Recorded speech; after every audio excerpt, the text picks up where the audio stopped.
Hoy lo tenemos al doctor Enrique Díaz Araujo con nosotros. Tenemos el honor de tenerlo con nosotros y nos va a hablar sobre la presentación del libro Los años 40, la Argentina en la hora de Estados Unidos. Es una época de la historia argentina que creo yo que no se ha debatido lo suficiente, habiendo tenido la importancia que tuvo, la importancia histórica, política, etc. Bueno, lo vamos a escuchar y que nos va a hablar con más certeza sobre ello. Vamos a leer una pequeña semblanza del doctor Díaz Araujo. Enrique Díaz Araujo es historiador revisionista, con amplia producción literaria. Nacido en Mendoza en 1934, cursó sus estudios de abogacía e historia en la Universidad Nacional de La Plata. Casado y vuelto a su provincia natal, se desempeñó durante 17 años en la justicia mendocina, al tiempo que comenzaba su carrera docente en el nivel universitario. Fue profesor titular por concurso de Historia Argentina Contemporánea en las Facultades de Ciencias Políticas y Sociales y Filosofía y Letras de la Universidad Nacional de Cuyo. Es docente investigador de la categoría IA del Consejo Interuniversitario Nacional. Fue miembro titular de la Comisión Nacional de Categorizaciones del CIN. En Chile dictó clases de historia americana en casas de altos estudios de Valparaíso y Santiago, como más adelante lo efectuó en la Universidad Autónoma de Guadalajara, México. En el año 2010 fue uno de los dos argentinos elegidos para representar al país en el Congreso Internacional de Roma, convocado por la Comisión de Cultura Vaticana. Padre de 6 hijos y abuelo de 18 nietos, al enviudar se instaló en La Plata, dictando clases en la Universidad Católica de esta ciudad. Vuelto a casar, continúa como investigador de la Universidad Católica de La Plata. Es miembro de la Academia del Plata, con aproximadamente 50 trabajos editados en la Argentina, Chile, México y España, e innumerables artículos en revistas especializadas. Se pueden destacar como títulos importantes de su labor literaria: San Martín, Cuestiones Disputadas, 2 tomos. Mayo revisado, 3 tomos. La guerrilla en sus libros, 3 tomos. Argentinos en Chile, 2 tomos. La rebelión de la nada. Los nuevos cristeros. El atletismo chileno. Ernesto Guevara de la Serna, Don José y sus chatarreros, la teoría política de Julio Irasusta, la política del bien común y lesa humanidad. Bueno, doctor Enrique, haga uso la palabra. Así aprendemos de todos los conceptos. Gracias. Muchas gracias, Guillermo Mazor. En realidad, de lo que se trata no es de presentarme a mí, sino de presentar el libro, que como todas las obras así editadas, tiene su autonomía. Yo no voy a hablar ni bien ni mal del libro, que se le arregle él solo, por su cuenta. Simplemente voy a describir los temas principales y tratando de luchar contra el tiempo, porque el libraco resultó grande, ¿no? Tantas páginas que tiene, 600 y tanto. Entonces, es una multitud de temas que voy a tratar de ir resumiéndolo lo más que pueda. La causa, que no está expresado ahí, pero está tácita, es el estudio de Estados Unidos. Nosotros, los católicos y anticomunistas. Nos hemos enterado bastante bien de Rusia y en su periodo de URSS, de Unión Soviética, gracias en primer lugar a los trabajos de mi maestro don Alberto Falcionelli y después del padre Sáenz. Entonces manejamos eso con bastante fluidez. Pero de Estados Unidos no sabemos nada. Y esa en la lucha de los dos, el que ganó fue Estados Unidos. Así que decidí ponerme a estudiarlo, ¿no? No con mucho gusto, claro, pero bueno, había que hacerlo. Y porque es un mundo cerrado en sí mismo, que tiene, uno tiene que verlo desde la religión a la economía. Hablamos de idiomas totalmente distintos. Bueno, aparte de que ellos son hijos de los ingleses. Acá la gente cree que hay como van a la playa y a Miami, que todo es fácil. No. No sabemos de ello. Entonces he tratado de aproximarme a eso. ¿Y en qué momento? Era un momento crucial, que fueron los años, el primer lustro de los años 40. Aproximadamente desde 1940 a 1947, 48, porque ahí se dio una beligerancia de Estados Unidos hacia nosotros, como llamaron ellos, una guerra no declarada. No es la única vez que ellos lo han hecho, ¿no? Ya lo hacían con respecto al eje, hacia el conjunto de países enemigos de ellos, pero lo siguieron después. En este momento en Siria tienen una guerra no declarada, es decir, el Congreso no ha dicho nada, las Naciones Unidas, que a las que ellos crearon, tampoco ha pasado por ahí, pero ellos combaten ahí, hay guerra. Y así fue en Yugoslavia y en tantos lugares, ¿no? Así que no es una cosa muy original lo que nos hicieron a nosotros, pero nosotros nos hicieron guerra, no declarada simplemente, pero guerra. Eso es lo primero que uno tiene que saber, porque acá ha sido ocultado por todos los medios de información. Y dentro de ese lapso hay una fecha clave, que es la reunión de consulta de los cancilleres latinoamericanos en Río de Janeiro, del 15 al 29 de enero de 1942. Porque allí se cristalizó la discusión, el debate entre ellos y nosotros. Gobernaba la Argentina entonces el doctor Ramón S. Castillo, un personaje central en este libro. En la edición, yo estoy acá con mi edición, esta, borrador, pero en la edición impresa, que la tiene allí, bueno, con un bata. Van a ver ustedes que yo he elegido esta tapa, ¿no? El presidente Castillo por un lado y los tres grandes aliados, Churchill, Roosevelt y Stalin, en Yalta. Y detrás, como telón de fondo, Chapultepec, el castillo de Chapultepec. También está al dorso. Porque el libro se llama, en realidad, de forma estricta, Años del 40. La Argentina en la hora norteamericana. Entre paréntesis, el sino de Chapultepec. Debo decir que respecto de Castillo yo había entrado un poco más en él, pero que yo tenía una deuda con él por ignorancia. Yo por los años 70 escribí un libro que se llamaba El Go, una experiencia militarista en la Argentina. Que de paso estoy muy agradecido yo a ese librito porque es el único que fue reseñado. Después he escrito 50, pero ninguna vez me reseñaron ninguno de los medios, ¿no? A pesar de que uno se los envía y todo eso, pero prefieren omitir.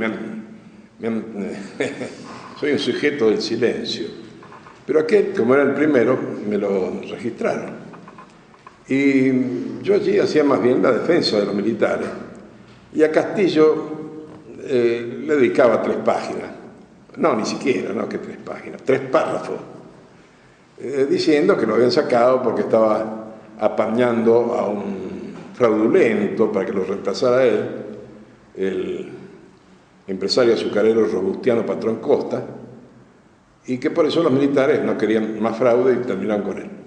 Eso es todo lo que decía de Castillo, una insignificancia, pero la única exculpación era que eso es lo que decían los manuales argentinos, los tratados, todas las monografías históricas.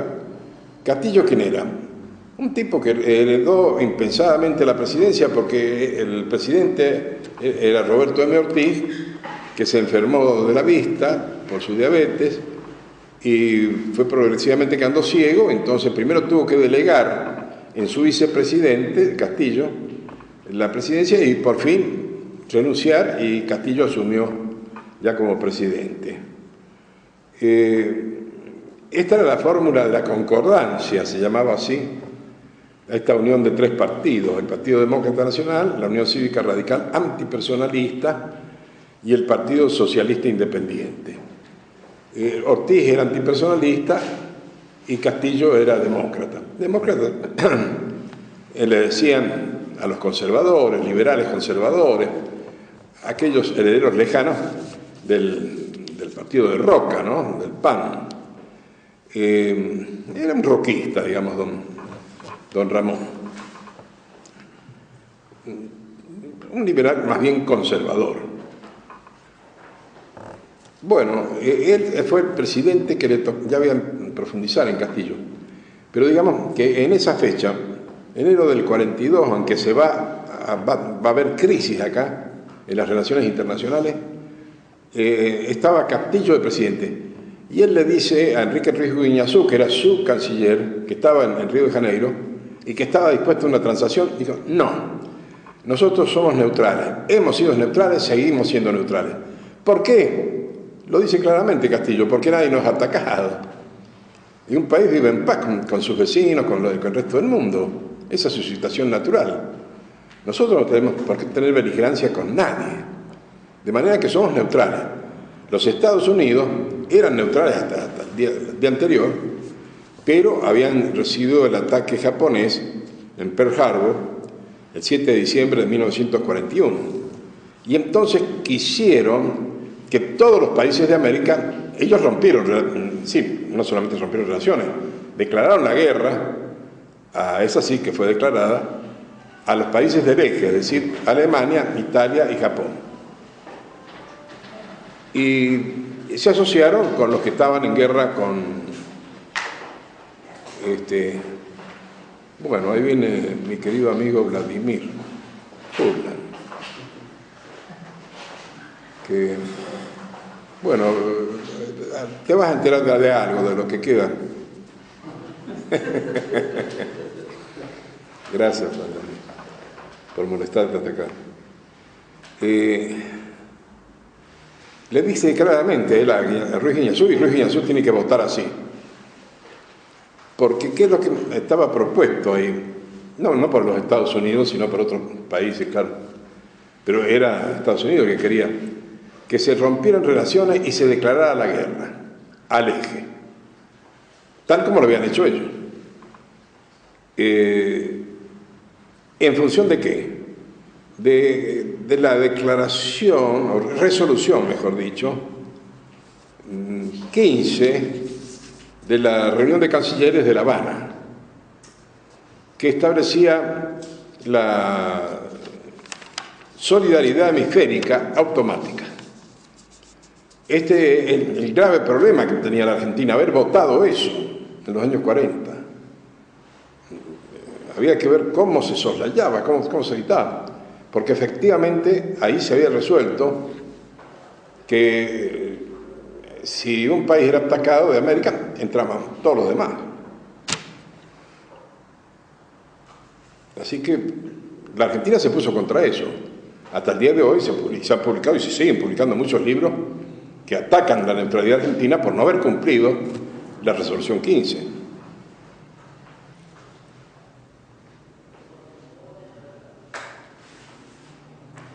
Estados Unidos, a partir de ahí, nos consideró que desertores de la Declaración de La Habana, y además que lo habíamos hecho porque este país estaba infiltrado por los nazis, es decir, que era pro-eje, pro-alemán.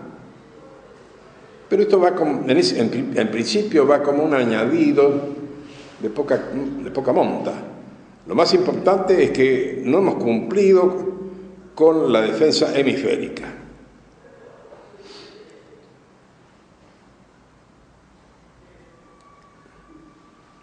Estados Unidos estaba gobernado entonces por el presidente Franklin Delano Roosevelt, el inventor del New Deal, del Nuevo Trato, del Partido Demócrata, de la izquierda del Partido Demócrata, y tenía como canciller, como secretario de Estado, a Mr. Cordell Hull, figura central de este drama, al que Roosevelt en privado lo llamaba el pendenciero de Tennessee, porque era un sureño puritano, muy agresivo, y nos tomó como objeto de su ataque. Él tenía un segundo, Sumner Welles, que no participaban de esa línea así tan agresiva, pero ellos todos tenían una posición común. Esto es una de las cosas, de las notas que hay que resaltar. Estados Unidos siempre tiene la misma posición. Yo he analizado acá desde Jefferson hasta ahora, y todos ellos dicen lo mismo respecto a su política exterior. Tienen una continuidad notable. Y en ese momento Hull la expresó, ¿no? Diciendo que nosotros éramos malos vecinos, porque en el año 36 Roosevelt había estado en Buenos Aires y se había expresado la política de buena vecindad. Por lo pronto, Ruiz Guiñazú y la Argentina le hizo notar allí a los otros cancilleres que lo de la solidaridad hemisférica no corría, porque el lugar del ataque, Pearl Harbor, estaba en Oceanía. Así que no entraba, no se había atacado a algún lugar de América. Digamos que había un problema por lo pronto geográfico. Pero enseguida los norteamericanos vencieron eso porque dijeron, no, bueno, acá no se trata solamente de una cuestión geográfica, sino principalmente una cuestión ideológica, porque acá lo que se ha atacado es la democracia. Y en eso es un ataque al mundo, porque esta gente son el mal y la democracia es el bien. Entonces no podía haber un tercero, es decir, un neutral, como éramos nosotros.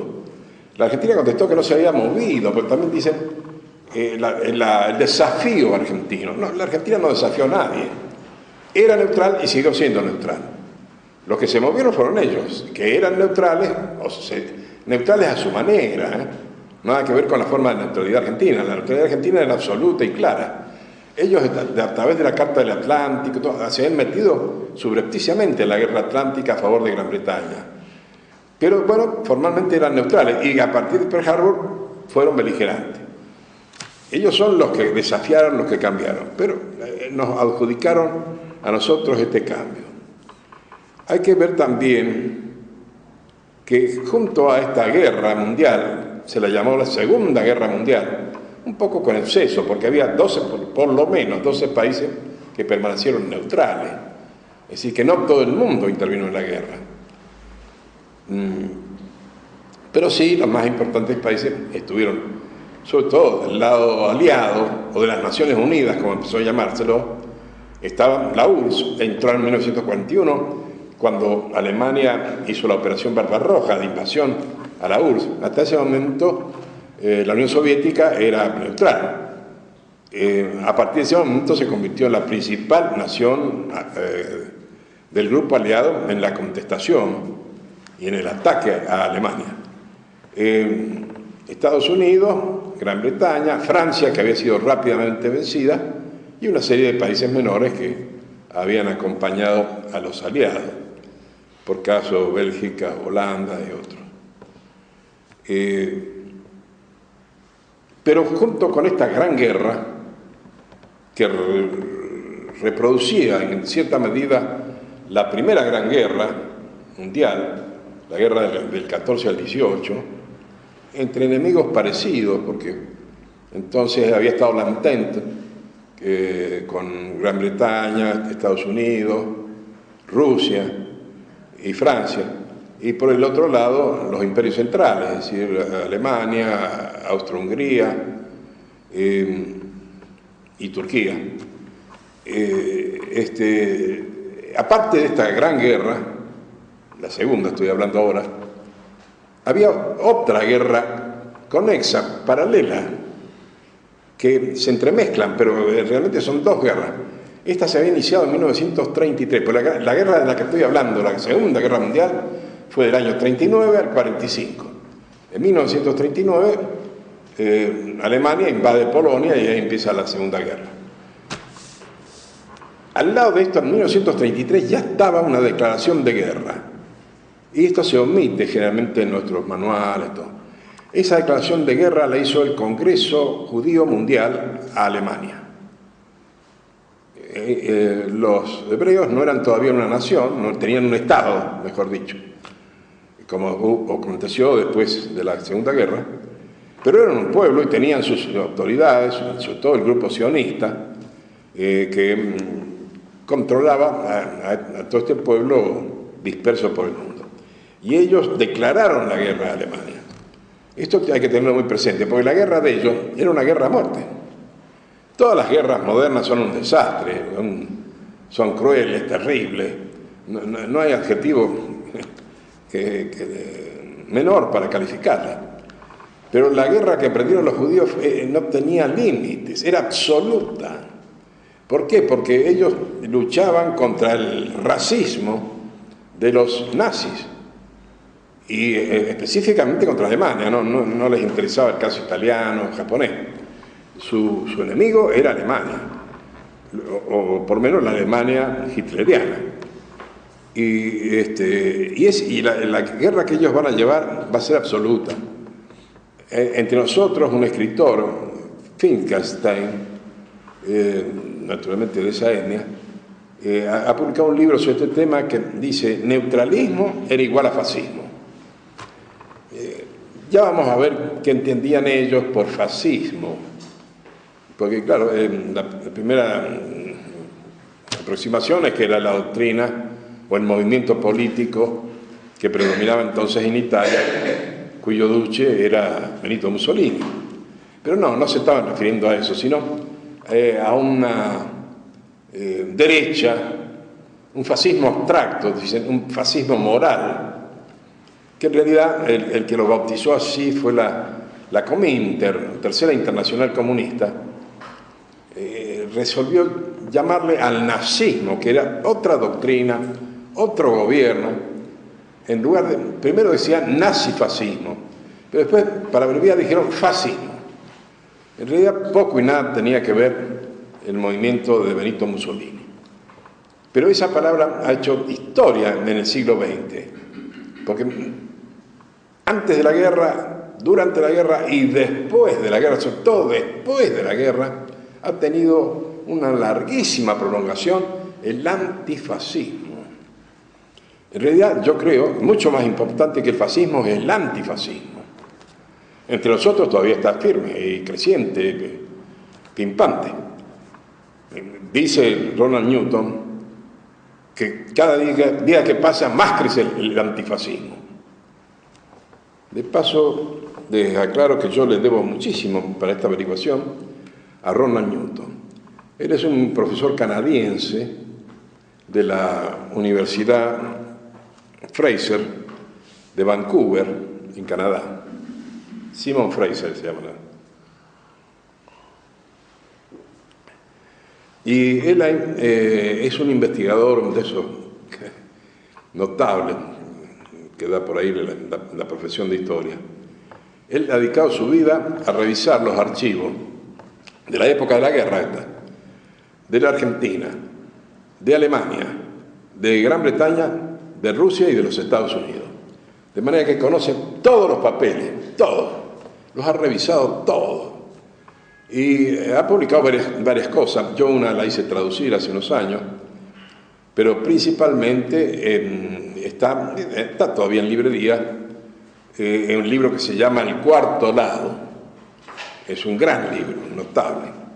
Nosotros tenemos que hacerle un monumento a Newton. Le debemos muchísimo a este hombre, pero muchísimo, porque él todo lo que dice, lo dice con los papeles, con los documentos. Frente a todo el ataque que sufrió la Argentina entonces y ahora, Newton va a ir oponiendo los documentos. Por eso yo lo sigo, pero completamente. Le debo todo.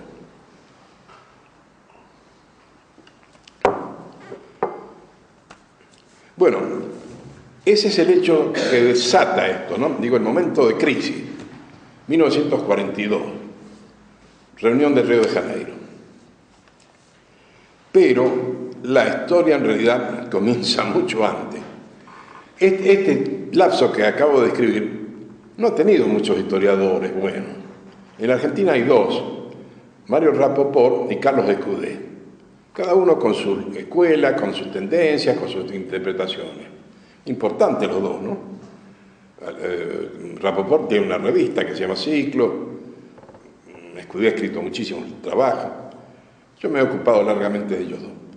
Pero ellos se centran en este tiempo y lo del pasado poco les importa. Yo, en cambio, decidí empezar bastante más lejos.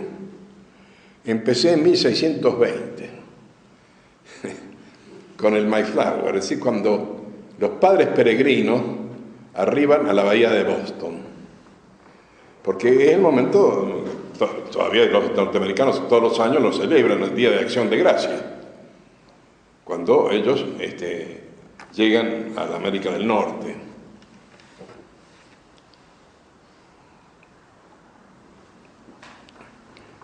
Estos que llegan se los llamaba puritanos. Era una secta, un pequeño grupo de los presbiterianos que a su vez se habían desprendido de los calvinistas. Acá, si hay que empezar por una figura, es por Jean Calvin, este reformador religioso, gracias, que produjo una reforma religiosa dentro del cristianismo fundamental. Porque entre otras tantas cosas que planteó Calvino, en estos días se habla mucho de Lutero, pero yo creo que Calvino es muchísimo más importante. Porque negó el orden de la jerarquía con que el mundo católico se movía. Para nosotros estaba aquella voz de Cristo en el pretorio cuando le dice a Pilato: si no se te hubiera dado de lo alto, no tendrías ningún poder sobre mí.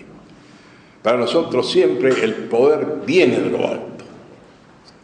Viene vía Pedro, sus vicarios, los que captaban a Pedro, los emperadores, los reyes, los ducados, las universidades, la magistratura. Todo viene de lo alto. Es decir, yo tengo un pleito con mi vecino por esa pared, no lo resuelvo acá en conjunto, sino que voy al juez, que viene de lo alto, ha sido nombrado allá por las autoridades. Nosotros acatamos todo poder que viene de lo alto. Incluso, como dice San Pablo, aún los poderes despóticos tenemos que acatarlos. Calvino va a decir: no, todo poder no viene de lo alto, viene de abajo, del Covenant, de la asamblea del pueblo de Dios. Esto es fundamental para entender el espíritu norteamericano. La idea de Calvino y la acción de este grupo calvinista, que son los puritanos, va a constituir la democracia norteamericana, porque ellos establecen el igualitarismo y la libertad, no sé cómo traducirlo, estaría mal que dijera libertinaje porque eso es del orden moral. Libertarios, son libertarios e igualitarios, y esos son los dos pilares de su democracia, que están sostenidos en el calvinismo, en el puritanismo, Por eso lo de ellos se llama Puritan American Way of Life. Es el espíritu de vida de ellos fundados en el puritanismo. En el Covenant, esta reunión que hacen ellos, estos, cuando salieron expulsados de Gran Bretaña, y eso acentúa su igualitarismo porque rechazan la autoridad británica, allí en la asamblea ellos deciden, y deciden todo ahí, conforme a qué, a su conciencia moral. Ustedes ven que aquí entre nosotros, que no tenemos nada que ver con ese mundo, acá ha habido intentos, y lo seguirá habiendo sin duda alguna, de poner el juicio por jurados, que es un intento de poner la justicia desde abajo. No, nosotros tenemos los jueces, con sus estratos, casi todos malos jueces, pero no importa, todos vienen desde arriba. Nosotros queremos reemplazarlo desde abajo, porque creemos que así se solucionan los problemas de corrupción. En realidad se acentúan, ¿no? Como dice un autor, su señora, su lechero es soberano, porque ahora está ahí en el jurado, los 12 tipos que deciden. ¿Por qué? Porque en el Covenant se resolvía todo, lo político, lo moral, lo económico, lo eclesiástico y lo penal. Ellos designaban ahí un grupo para que resolviera los delitos. No había jueces, nunca los había. En Estados Unidos todavía hasta el día de hoy no tienen código penal. Para nosotros la ley es como tal, es decir, ni se nos ocurre que no podemos gobernarnos con leyes, porque eso nos viene de Roma. Tenemos jueces y leyes, y ellos ni jueces ni leyes. El juez es una figura decorativa, es el más viejo que preside al jurado. Ustedes habrán visto, hay 1 millón de películas sobre esto, que el juez allí se dedica a dormir. Solamente se despierta cuando los abogados le niegan a la otra parte el derecho a preguntar. Resuelve eso, pero no resuelve ninguna otra cosa. Los que resuelven son los jurados. Por eso, y además no lo hacen conforme a la ley, ni a la doctrina que emerge de la ley, sino a los precedentes, a la jurisprudencia. En tal caso se resolvió tal cosa. Y entonces el abogado allí se dirige todo el tiempo al jurado. ¿Y cómo se dirige? ¿Hablándole de leyes? No. Les habla al corazón. El mejor abogado es el que más sabe conmover a los jurados.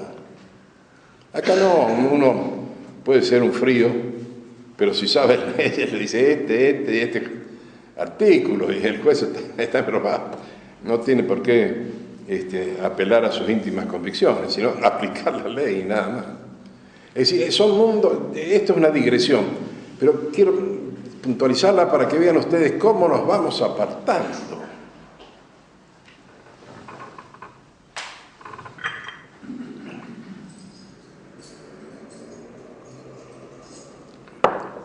Ellos consideran este sistema libertario, igualitario, como parte de su religión. La democracia es un producto del puritanismo. Ellos ya, con el andar de los años, de los siglos mejor dicho, van a olvidar su religión. Se van a despreocupar de ella. Hoy día la inmensa mayoría de los norteamericanos no son religiosos. Pero el cuño con que se ha armado ese país es puritano, es religioso. Por eso está el juicio por jurado. Eso está hasta el día de hoy. La razón venía del puritanismo.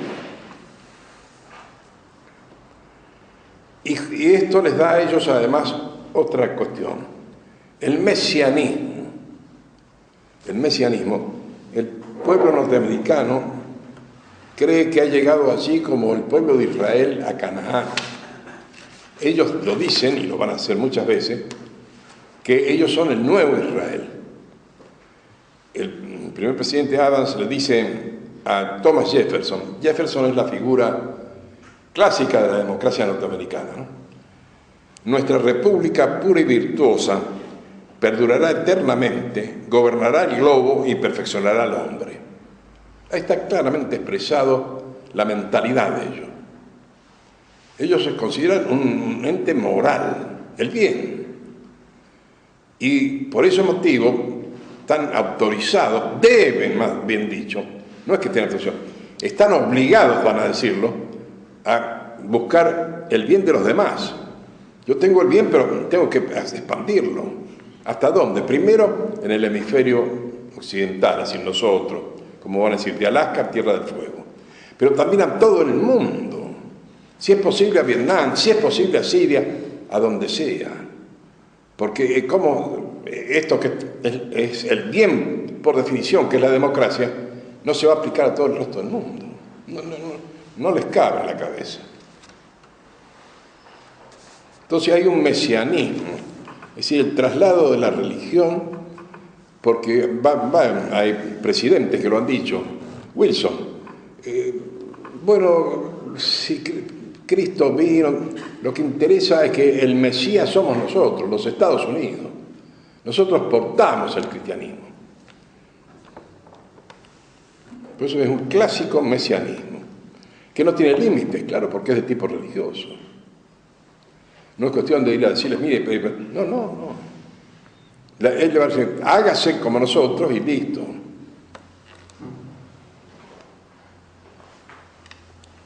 Dentro de los presidentes, el que mejor lo expresó, famoso, fue Theodore Roosevelt. Él propuso clara y categóricamente el protectorado sobre toda la América hispanoamericana. Los papistas, estos romanos que estaban al sur del río Bravo, que para ellos dicen la política regeneracionista,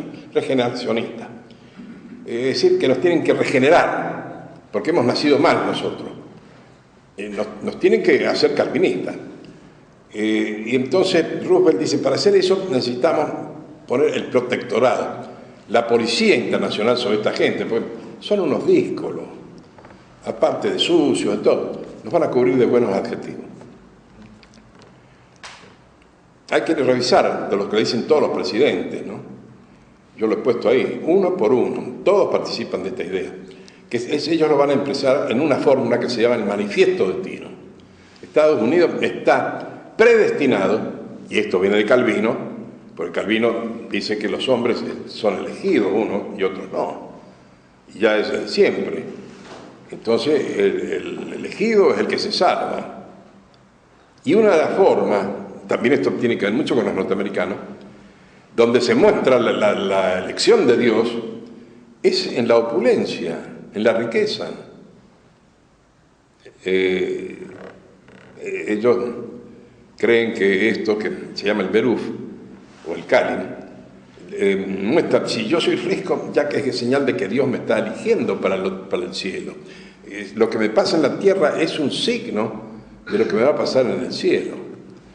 Por eso ellos, a ustedes les llama la atención que sus millonarios han sido presidentes. No, es que a ellos les parece maravilloso. Un tipo como Rockefeller, el más grande millonario norteamericano, para ellos es una personalidad admirable. No importa que lo haya hecho todo con rapiña, como sea. En principio no, había que hacerlo conforme a las normas morales. Pero claro, eso se fue cambiando. Pero la admiración por el millonario, por el plutócrata, eso subsiste. Y es por esa raíz religiosa.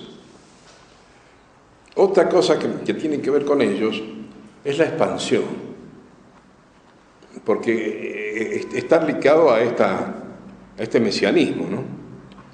Estados Unidos eran 13 colonias sobre el Atlántico. 13 colonias, casi todas inglesas, alguna holandesa. En 1783, cuando se independizan, tenía una superficie de 2.308.844 kilómetros cuadrados. 2.300.000. En 1944, cuando estamos en nuestra historia, tenía 12.107.019 kilómetros cuadrados. Es decir, 5 veces más. Había crecido 5 veces más de lo que era. Del Atlántico había llegado al Pacífico. El norte, con Canadá, lo había tomado, ¿no? Y el sur, sobre todo, fue su mundo, el lejano oeste, es decir, el Far West, con la guerra con México, donde se apoderaron de 5 estados de mexicanos, la mitad de México, y después con la compra que hizo Jefferson, antes de esto, de todo el valle del Mississippi. Napoleón, que estaba en guerra con Inglaterra, necesitaba dinero, y entonces le ofreció a Estados Unidos la venta de la Luisiana. Y a Estados Unidos le venía de maravilla quedarse con todo ese inmenso valle fértil. Pero estaba en receso el Congreso. Y la Constitución norteamericana, porque es federal, porque es un arreglo entre los estados iniciales, no podía, era facultad del Congreso recibir nuevos estados. Entonces Jefferson, que es el gran constitucionalista, el gran demócrata de los Estados Unidos, que decía que la Constitución es sagrada, violó la Constitución y dijo, bueno, no interesa si está o no el Congreso, venga, tome el dinero y venga a la Luisiana. Porque primero está la nación y después la democracia, lo que sea. Ese es el gran demócrata de ellos. También tienen otra figura que a nosotros nos la venden, ¿no? Lincoln, el gran antiesclavista. Lincoln lo que realmente dijo, a mí lo que me interesa es mantener la unidad, la unión. Si eso lo consigo con los esclavistas, estoy con los esclavistas. Si eso lo consigo con los antiesclavistas, estoy con los antiesclavistas. Lo importante es mantener la unión. Eso es lo que verdaderamente pensaba Lincoln del tema. No era ningún especialmente defensor de los negros ni nada por el estilo. Quería mantener la unidad de su país. Bueno, la expansión esta ha sido fundamental. Lo ha hecho comprando, vendiendo, apoderándose. La carreta entoldada es el símbolo de ellos, porque son estos colonos que avanzan y se meten a la espera de que esa situación de hecho se legitime, se reconozca, ¿no? Así se metieron en Texas. Texas decimos nosotros, en México a mí me corrigieron mucho y yo aprendí a decirlo, Texas, que así se llama ese estado, donde ellos se metieron y después abrieron la guerra contra México.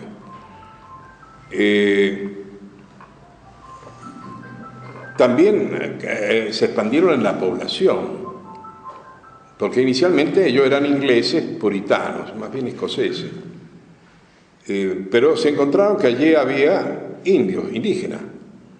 Ellos son muy admiradores del padre Las Casas, una de las grandes figuras de su cultura, que describió la conquista de la Hispanoamérica como un genocidio.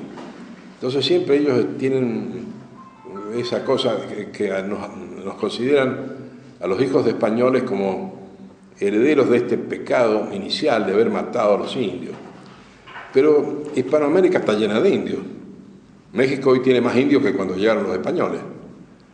En cambio ellos tienen nada más que unas reservas pequeñitas para el que quiera verlas, ¿no? ¿Por qué? Porque el general Custer dijo, indio bueno, indio muerto. Entonces le hicieron de todo, le metieron peste, le hicieron guerras, bueno, fue espantoso lo que hicieron con los indios.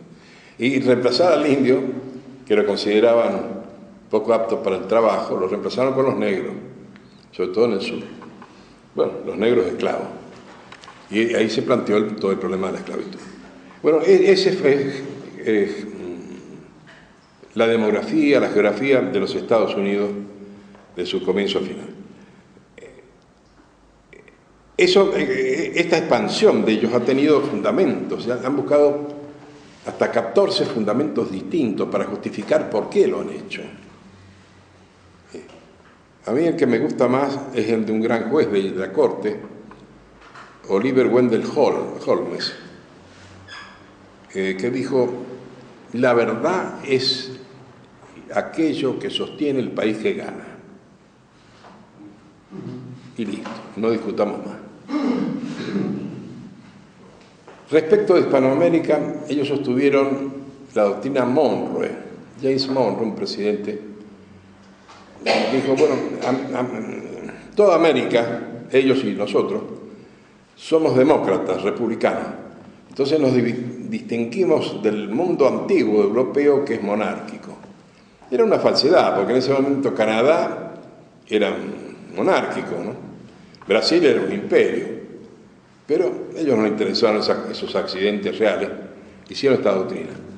Esta doctrina se va a transformar en el panamericanismo, Panamérica, porque va a haber el corolario que va a poner Theodore Roosevelt, donde le dice, ¿cómo aplicamos esto? Le gustaban hacer frases, dice, referida a nosotros, háblale suavemente al oído y esgrime el gran garrote. Esa palabra, gran garrote, backstick, va a ser famosa en la historia de Estados Unidos. Para nosotros, el gran garrote. Porque, a ver si así entendemos, ¿no?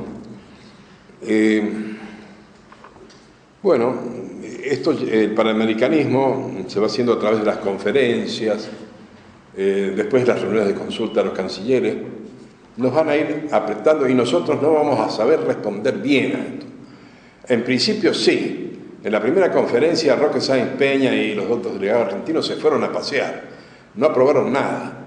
Pero de a poco la Argentina fue siendo convencida de que sí debía apoyar el panamericanismo. Y nos fuimos sentando y aprobando hasta llegar a La Habana en el año 40 con la resolución 15 que se establecía esto de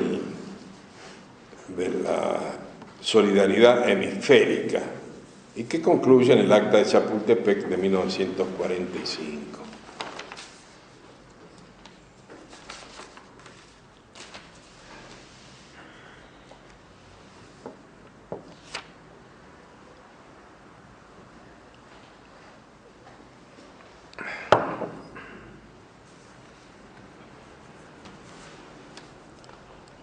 Nos hablan, ellos dicen de la vecindad.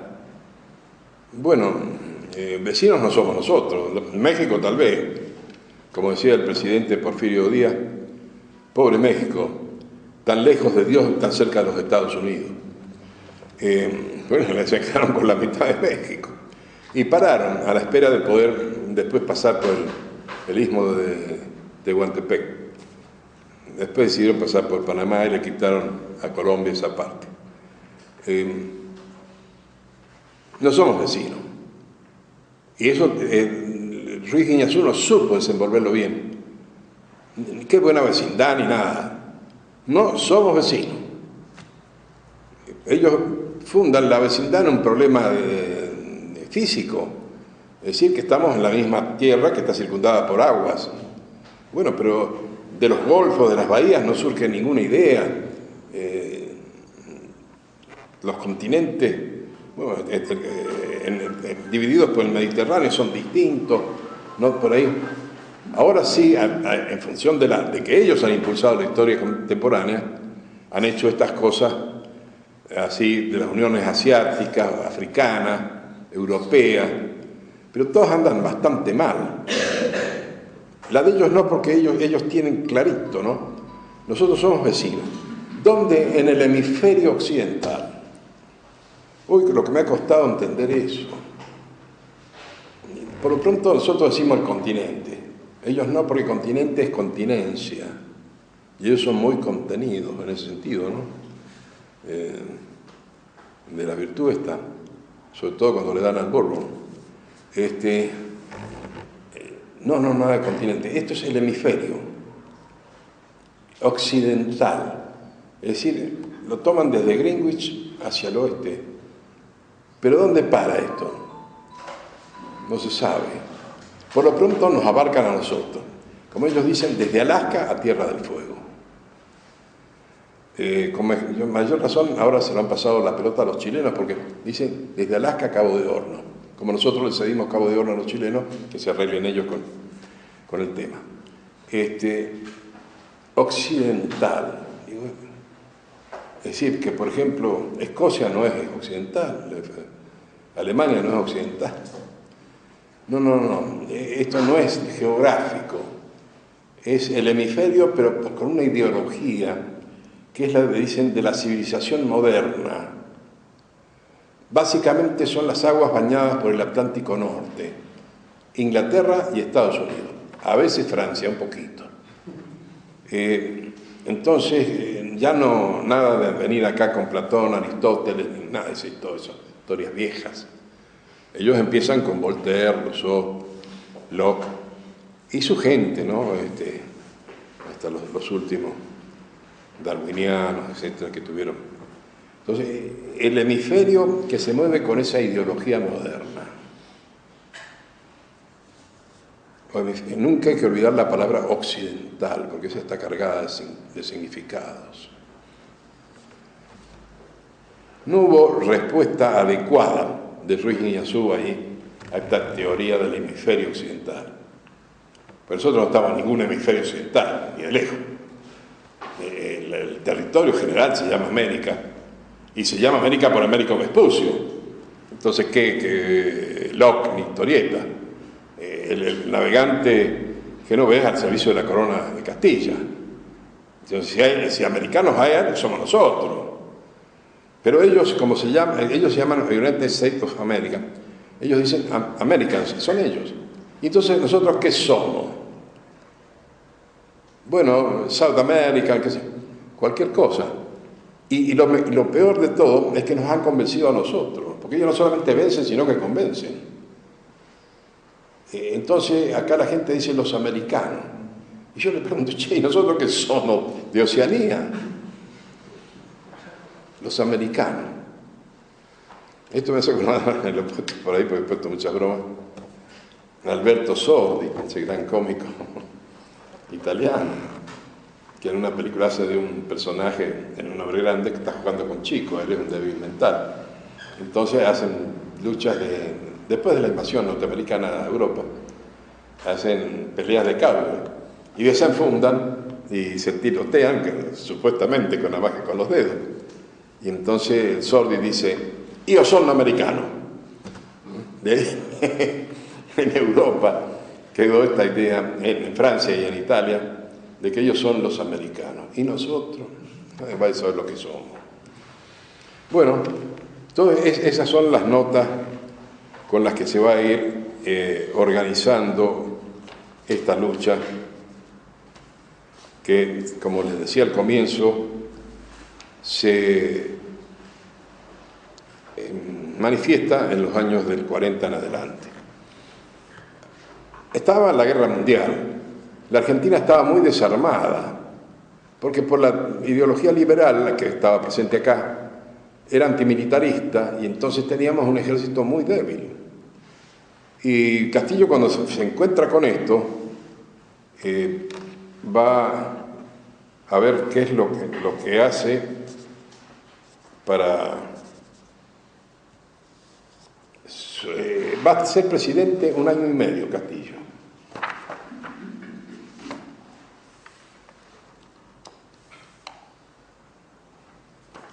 Y en ese tiempo tan escaso,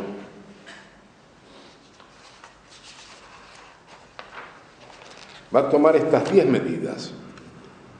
Va a crear la flota mercante del Estado. Pero no teníamos marina. Perdíamos el 15% de nuestra exportación por no tener marina propia. Segundo, revocó la concesión del puerto de Rosario a una empresa francesa. Lo nacionalizó. Tercero, nacionalizó la compañía primitiva de gas de la ciudad de Buenos Aires, que era británica. Tercero, instaló el ente Ferrocarriles del Estado. Eso es cuarto. Quinto, creó la Dirección General de Fabricaciones Militares y puso al frente a un gran militar, el general Manuel Sabio, quien tuvo al frente del desarrollo siderúrgico del país, que fue la figura militar equivalente a Enrique Mosconi en el campo del petróleo. Sexto, creó la fábrica de pólvora de Villa María. Séptimo, fundó la fábrica de armas de Río Tercero. Octavo, puso en marcha Altos Hornos Zapla, la primera sería argentina. Noveno, inauguró el ferrocarril de Yacuiba a Santa Cruz, con vistas a traer el hierro boliviano hasta nosotros. Y décimo, creó el Instituto Geográfico Militar para conocer bien la soberanía territorial.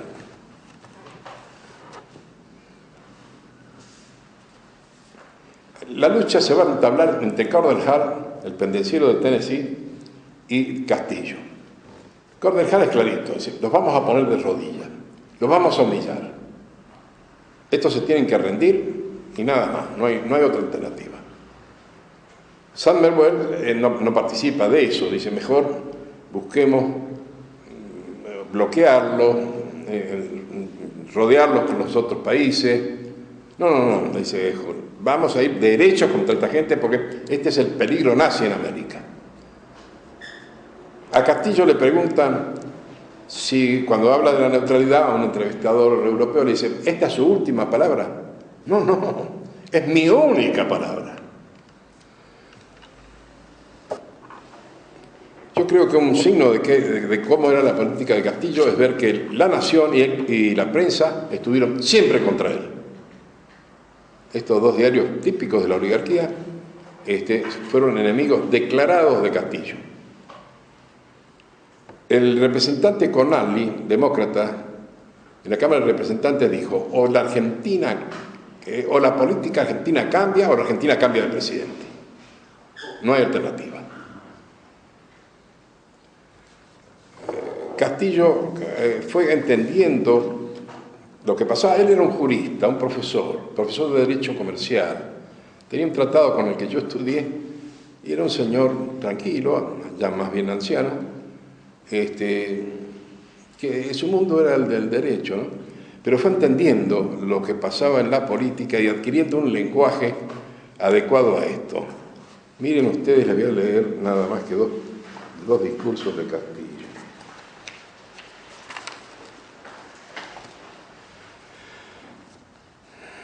Este asunto es una cuestión de dignidad nacional. Somos actualmente el único país libre de América del Sur, pues todos los demás habían votado con los Estados Unidos. Chile fue el único que nos acompañó durante un año, pero enseguida desertó. Yo seguiré firme en esta posición, y únicamente cuando vea la boca de los cañones yanquis en el puerto, después de haber sido hundida nuestra escuadra y nuestros barquichuelos, recién entonces diré que no nos queda nada que hacer. Pero no creo que lleguemos a eso. Mi gran aspiración, aparte de mantener la posición internacional del país, es la de iniciar, antes de la expiración de mi mandato, la explotación minera, en gran escala, y el fomento de las industrias extractivas. En el mundo moderno, estas industrias son la base de la liberación económica y de la autonomía nacional. Los países exclusivamente ganaderos y agrícolas están destinados a la servidumbre. Eso ya es cosa del pasado. Necesitamos carbón, hierro, cobre, metales diversos, etc. Los tenemos en abundancia en el país, pero desgraciadamente no contamos ni con el material ni con el personal necesario para realizar rápidamente estos propósitos. Carecemos de maquinarias y de técnicos. Es absurdo que no hayamos logrado ni siquiera asegurar un sistema de defensa nacional sobre una base industrial propia. Tenemos un ejército excelente y sin embargo no nos sirve porque debió ser contemporáneo su formación y desarrollo el acrecentamiento de las industrias militares. Ahora dependemos del material que nos quieran enviar del extranjero, lo cual es difícil porque los países productores están en guerra. Hola, ¿cómo le va? Por eso les digo en broma a veces a algunos flojos que se asustan de las consecuencias de mi actitud internacional, que cuando se nos acabe la munición pelearemos a las trompadas. Cuando me argumentan que los yanquis nos pueden tomar la Patagonia, les contesto, los sacaremos a patadas. Es decir, este antiguo jurista fue tomando un lenguaje clarito para el pueblo.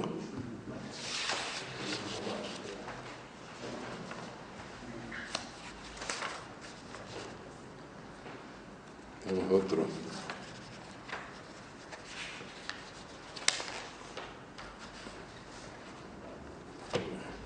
Porque Castillo empezó, los norteamericanos habían tenido dos políticas respecto al armamento. Cash and carry, list and lease, es decir, pague y lleve y préstamo y arriendo. La primera era cuando estaban neutrales. La otra es cuando ellos se convirtieron en el arsenal de la democracia. Regalaban armamento, sobre todo a Brasil, le regalaron muchísimo armamento. Entonces fuimos a ver que nos vendieran. No como RIF, no como regalo, sino pagando. No nos quisieron vender. Pero de ninguna manera. Hoy está en claro porque el ex ministro laborista de Gran Bretaña, Ernest Bevin, aclaró que había un pacto de caballeros entre Gran Bretaña y Estados Unidos para no vendernos ningún tipo de armamento. Pero entonces va a hablar, en octubre de 1942, ante los tenientes coroneles sobre el armamento. Le dice Castillo, vamos a tener que amacarnos. De un momento a otro Estados Unidos va a entrar en guerra. Les desearemos a los Estados Unidos, como solidaridad continental, que les vaya bien. Pero ellos no se van a contener. No tenemos armas y ellos no quieren vendérnoslas. En cambio están armando a Brasil y nuestro vecino Uruguay, y tal vez nos impulsarán a una guerra contra nosotros si es que no la hacen ellos mismos. Entonces, ¿están dispuestos ustedes a defender nuestra soberanía, aunque sea con las uñas y los dientes? Sí, bien, yo estaré con ustedes. Es decir, este hombre tuvo una actitud clarísima de defensa, donde la neutralidad se convirtió en la identidad argentina, en la muestra de nuestra soberanía. Yo esto lo descubrí casi al mismo tiempo que encontré otra cosa que me encontré de casualidad en Wikipedia.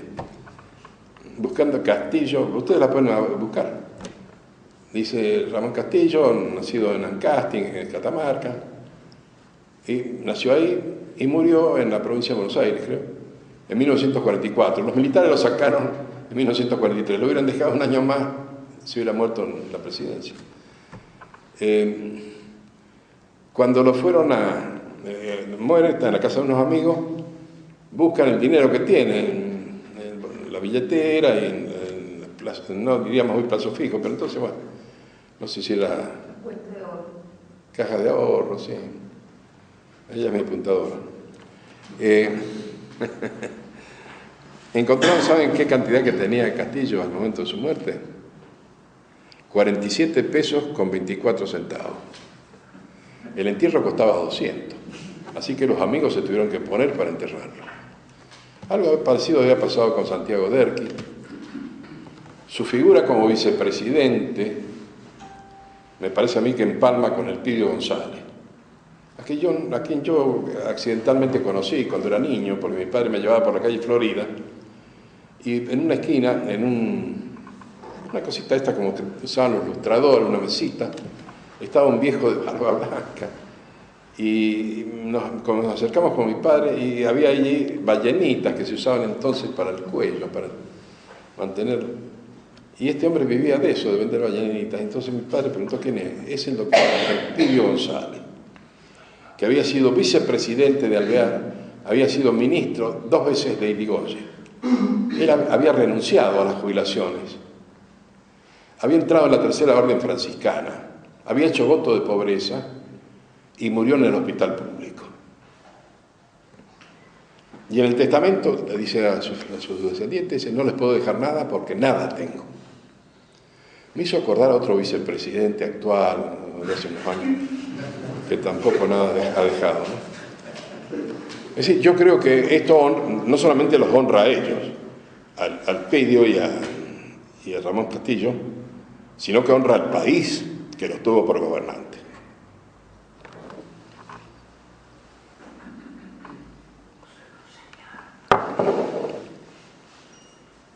Bueno, ahora vamos a pasar a otra cuestión. ¿Por qué este ataque tan terrible que nos van a llevar los norteamericanos, tan sin darnos cuartel? Ojal es un enemigo declarado, lo va a decir con todas las letras. Yo a esto lo quiero de rodillas. Pero él es acusado a su vez en Estados Unidos de moderado, de estar tratando de no ir hasta las últimas consecuencias respecto a nosotros.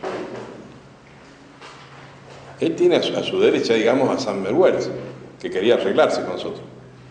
Pero a su izquierda tiene a toda la izquierda del New Deal, del Partido Demócrata de los Estados Unidos, que está en el gobierno con el presidente Roosevelt. Y allí hay figuras importantísimas. La primera es Edgar Wallace, el vicepresidente. Este hombre nos odiaba con todo el alma. Cuando vino en una visita a los países de Sudamérica, salteó a Argentina.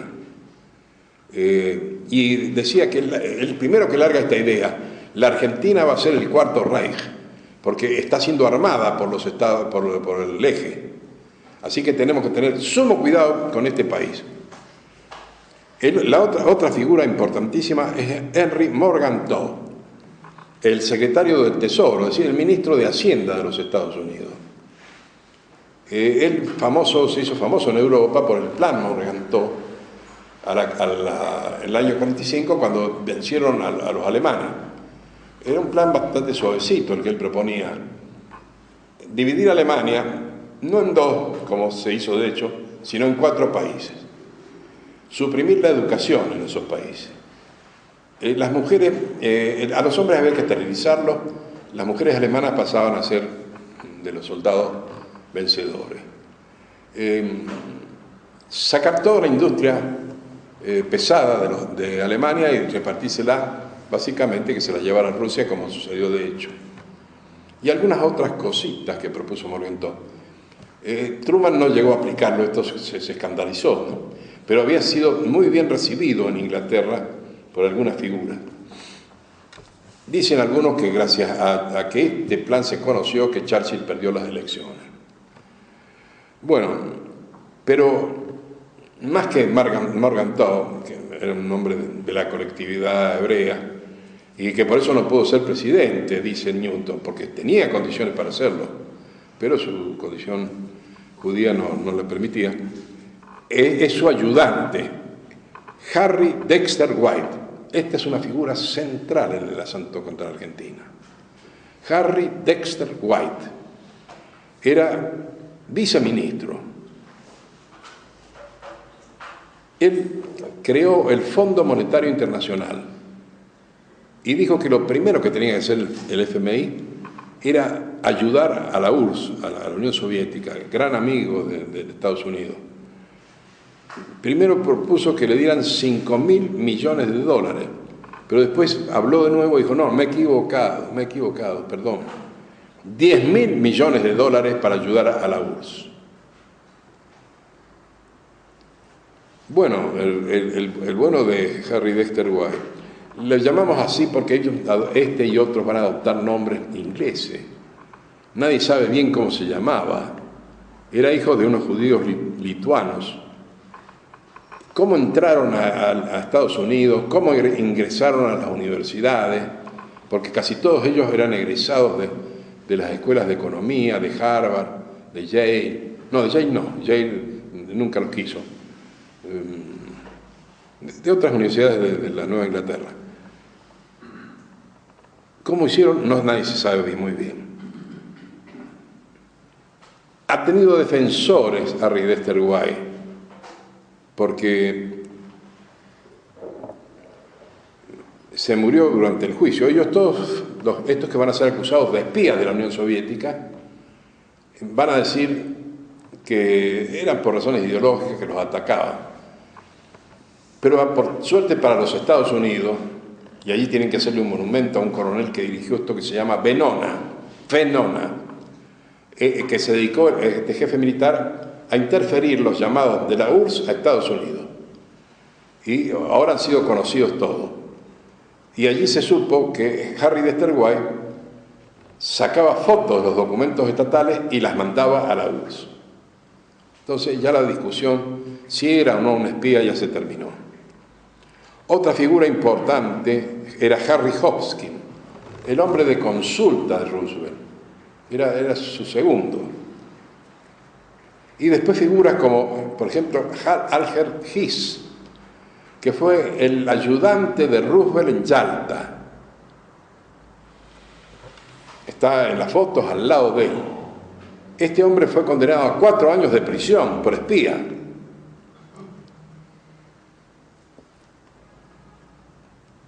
Nos vamos a ir acercando más hacia nosotros. Lawrence Dugan. Acá sí que les pido que tomen nota de este apellido. Diríamos Lawrence Dugan. Secretario adjunto para Latinoamérica del Departamento de Estado. Se suicidó tirándose del piso 16 cuando fue descubierta su condición de espía soviético. Y su reemplazante Maurice Halperin, o Halperin, hebreo, ¿no? Cuando fue descubierto, se exilió a la URSS. En el mismo cargo los dos, jefe para América Latina del Departamento de Estado. Dos espías soviéticos claramente establecidos. Uno se suicidó y el otro se exilió. Ellos dirigieron la campaña contra la Argentina. Más, hoy, gracias a Newton, se conoce lo que Halperin le confió en la Universidad Simon Fraser de Vancouver. Porque este hombre, como muchos de su raza, eran rebeldes, naturalmente enemigos de todo orden, indisciplinados, de manera que él, cuando se expatrió a la URSS, allí llevó una vida poco satisfactoria, porque Stalin quería disciplina, el que levantaba un dedo iba a Siberia. Entonces Halperin estuvo unos años, pero no le convenció la cosa, pues no lo dejaban hacer estas cosas de él. Entonces se fue ¿a dónde? A Cuba, que acaba de establecer Fidel Castro su régimen. Pero claro, Castro tampoco quería anarquía, así que estuvo unos años y al final desertó de Cuba y se le ocurrió ir allí a Canadá, a la Universidad Simon Fraser, a enseñar ahí. Porque todos estos eran doctores, ¿no? Hay que aprender a desconfiar de los doctores, ¿eh?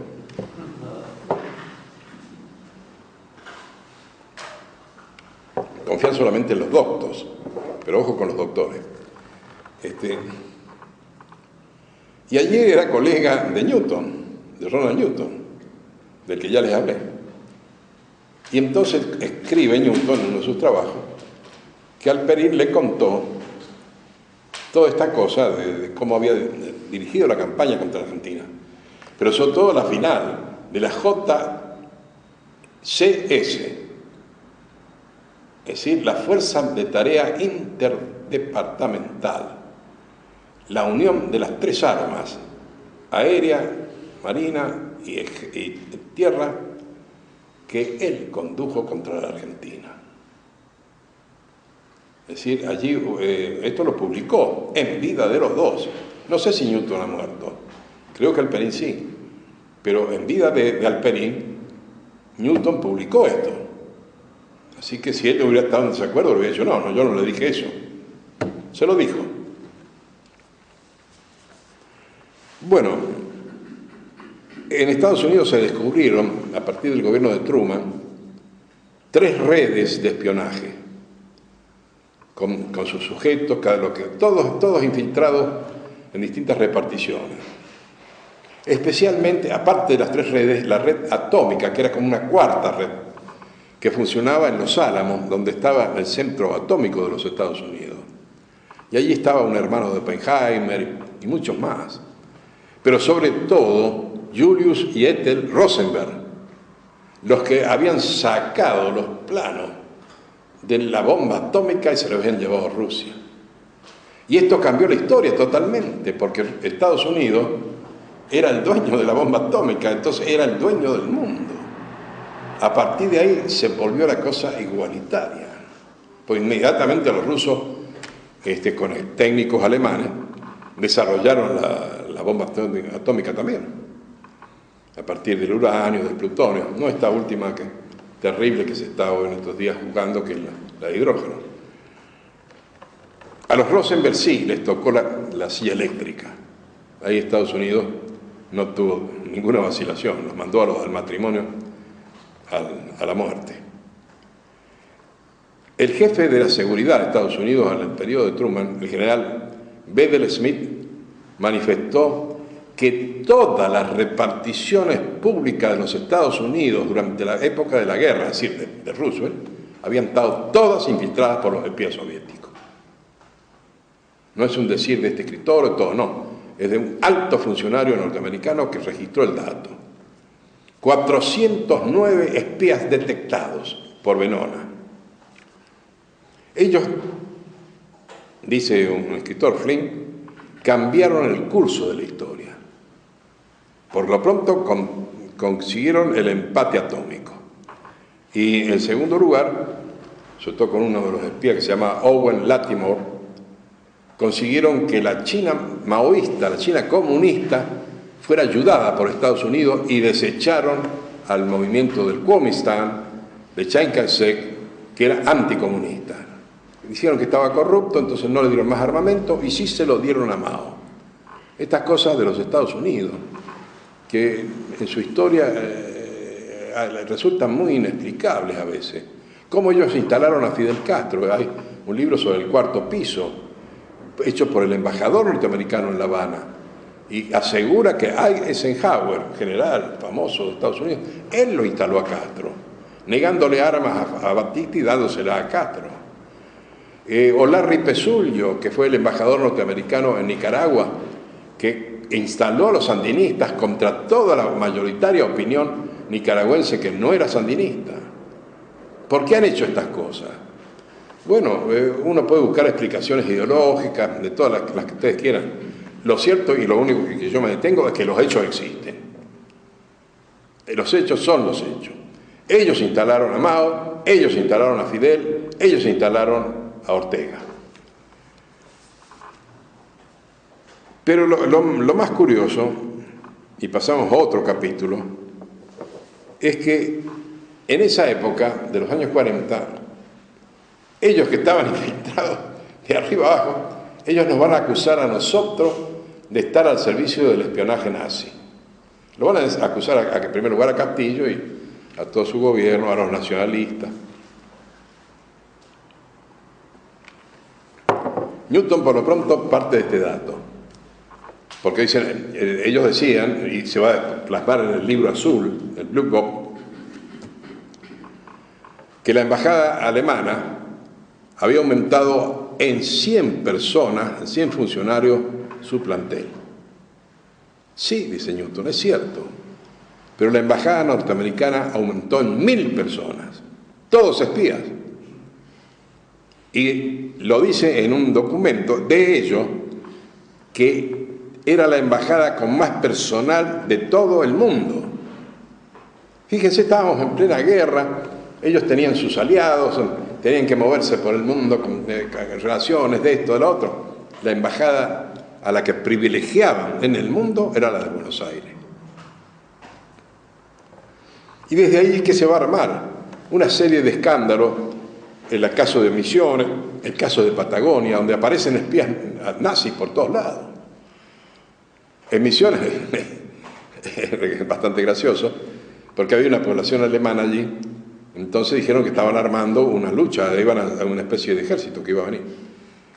Las armas que consiguieron, que fueron detectadas por la gendarmería, habían sido pedidas prestadas a un museo que había en Posada, y las llevaron hasta allí para ponerlas. Los gendarmes habían ido sin armas, pusieron estas para que las fotografiaran. El caso de la Patagonia es lo mismo, se hablaba de los submarinos alemanes que habían estado en un submarino que estaba enterrado en la bahía de los Loros, allá en Chubut, bueno, una cantidad de cosas. Había llegado, por ejemplo, Rosenberg, el ideólogo racista alemán, había llegado a Mar del Plata, porque llegaron 2 submarinos, y como venían con menor tripulación de la que originariamente había tenido, dice, es que lo que pasa es que venían todos los líderes de Alemania, y algunos van a decir, el propio Hitler, más de uno, ¿no? Digamos unos 100 van a decir, Hitler estaba vivo en la Argentina. Yo digo, bueno, Hitler muerto vino a la Argentina. Hay uno muy gracioso que habla sobre Eva Braun en Arroyito. Yo digo, cerca de la cancha del Rosario Central. Es increíble. Y de eso se aumenta y se aumenta y no para nunca, no para nunca. Han hecho películas. 100 libros, por lo menos, antinazis. Y crece cada día más la ola, ¿no? Esto no se terminó en el 45. Acá se creó una comisión de investigaciones anti-argentinas, presidida por un personaje singular, Raúl Lamonte Taborda, un diputado radical. Decían que era diputado por la China. ¿Por qué? Porque era el marido de la China, la mujer, la hija de Natalio Botana, que así era apodada, ¿no? El dueño del diario Crítica. Y entonces era diputado por la China. Es decir, Botana lo he hecho. Bueno, Damonte fue un personaje, está comprobado por Newton, todos los pagos que recibía de la embajada norteamericana todos los meses. Pero además está comprobado de por qué salió de esta comisión y le tuvo que dejar a Solari el cargo. Porque lo pescaron como proxeneta, por si le faltaba alguna cosita al señor Damonte Taborda. Bueno, hay una película bien recomendable para ver que se llama El Mural, de este cineasta argentino filocomunista, Olivera, donde pinta la estancia esta Naranjo de Botana, donde iban toda la crema desde el presidente Justo a jugar al póker, ¿no? Y estaba ahí el muralista mexicano Siqueiros. ¿Siqueiros o Sequeiros? ¿Cómo se llama? Sí. Digo, por broma, el marido de ella se llama Sequeiros. Siqueiros, que pintó ahí un mural que la señora presidenta Cristina Fernández lo llevó a la Casa Rosada, porque es muy bueno. Es toda una cosa obscena que se pintó ahí, en el lugar donde jugaban al póker. Y ahí caían todos, Neruda, qué sé yo. Todo era un macanal, ¿no? Yo, de hecho, la película es muy buena, pero en lugar del mural se debió llamar La Mugre, porque esa es la pintura de la izquierda argentina de alta categoría. Bueno, Damonte Taborda y otros inventaron de que aproximadamente 60.000 soldados nazis venían hacia la Argentina en los buques y se lo comunicaron a Estados Unidos. Y todo esto con documentos, ¿no? No vayan a creer ustedes que quedó en palabras. Esto se plasmó en el libro Blue Book, el libro azul que se publicó contra la Argentina en 1945. El libro fue escrito, ordenado por lo menos, por el embajador Spril Braden, y en realidad él se lo encomendó a su adscripto, a su segundo, que se llamaba Gustavo Durán Martínez, conocido como el Porcelana, porque era, según dice Hemingway, el niño bonito del Ejército Rojo Español. Durán es también un personaje de historieta, porque empezó siendo músico de películas más o menos obscenas, muy amigo de algunas personalidades que, bueno, no sé si se puede decir hoy la palabra por ni nadie, pero que eran sodomitas, digamos. Cuando empezó la guerra civil fue comandante del ejército, pasó a dirigir la policía militar que torturó y mató a gente a montones en la zona roja. Cuando terminó la guerra se exilió, se fue primero a Gran Bretaña y después a Estados Unidos, donde le dieron de inmediato ciudadanía y fue mandado a La Habana como segundo del embajador que había entonces, que era Spril Braden. De ahí establecieron una sociedad permanente. Durán fue el que escribió el libro azul. Y entonces, Spril Braden era de la Braden Cooper, de la Anaconda, la empresa minera que explotaba el cobre en Chile. Era un capitalista, pero muy prosoviético. Y era un capitalista que dependía de Rockefeller. Veníamos así el orden: Roosevelt, Rockefeller, Braden, el Porcelana Martínez, Porcelana Durán. Bueno, eso fue denunciado en cierta medida por Perón en el libro Azul y Blanco. No llegaron al fondo porque no se conocía bien esto. Ahora sí se conoce, porque en los propios memorias de Braden está que dice que él se inspiró para escribir esto en un documento fundamental: Técnica de una traición, de un diputado radical, Silvano Santander. Es decir, que no eran documentos que estaban en Rusia o en Alemania o en Gran Bretaña, no, eran documentos que habían sido publicados acá, que fueron volcados a este gran libro mundial.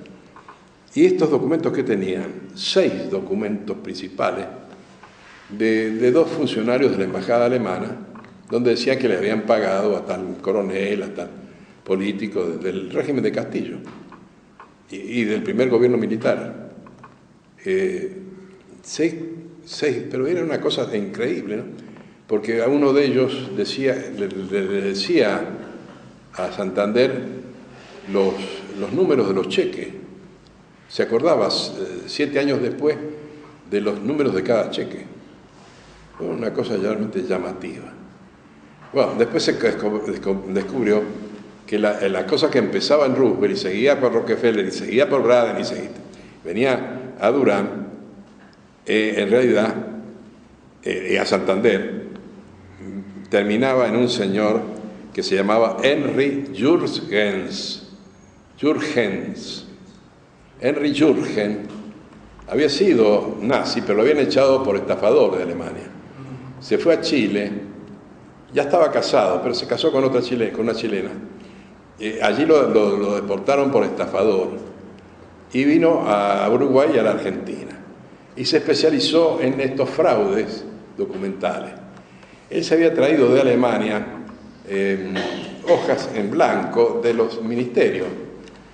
Y entonces sobre ellas escribía a máquina nombres y cosas y después las fotocopiaba. Lo fotografiaba, porque no había fotocopia. Perdón, lo fotografiaba.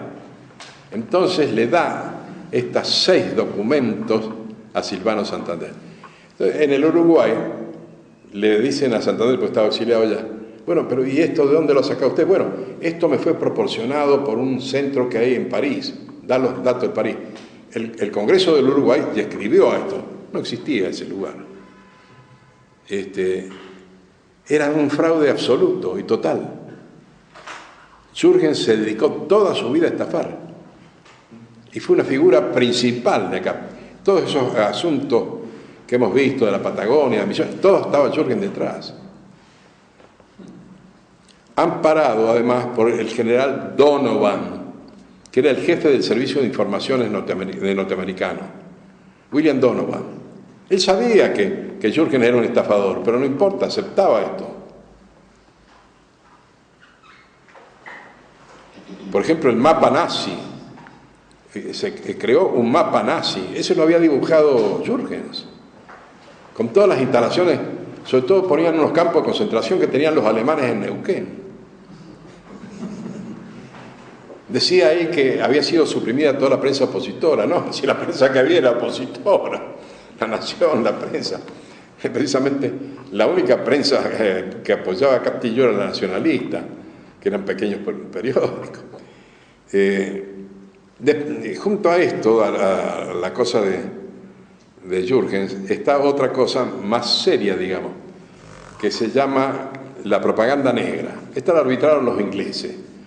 La dirigía un funcionario importante de Inglaterra llamado Sefton Delmer. Él ha publicado un libro que se llama Boomerang Black.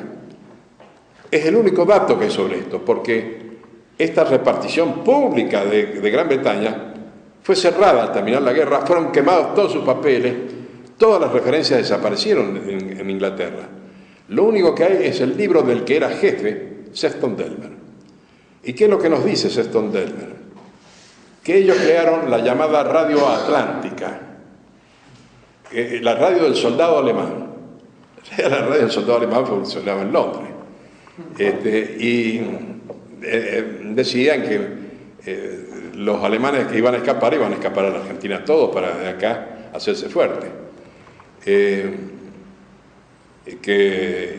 el propio Delmer dice, como estas noticias que pasaban, a veces eran un poco abstrusas, ¿no? Entonces dice, yo le metía condimentos pornográficos, porque ellos tenían presos alemanes allí, y entonces hacían que estos presos alemanes fueran sodomitas, y él lo pasaba también en la radio del soldado alemán. Eso está en el libro de Sefton Delmer.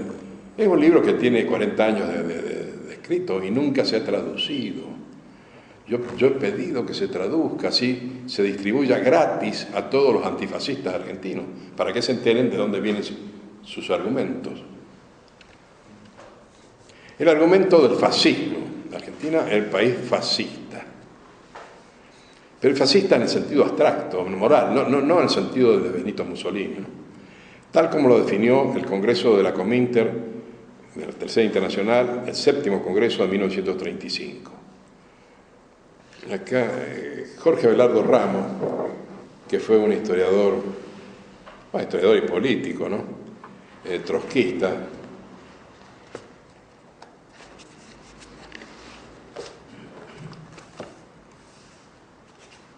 Cuando era trotskista escribió: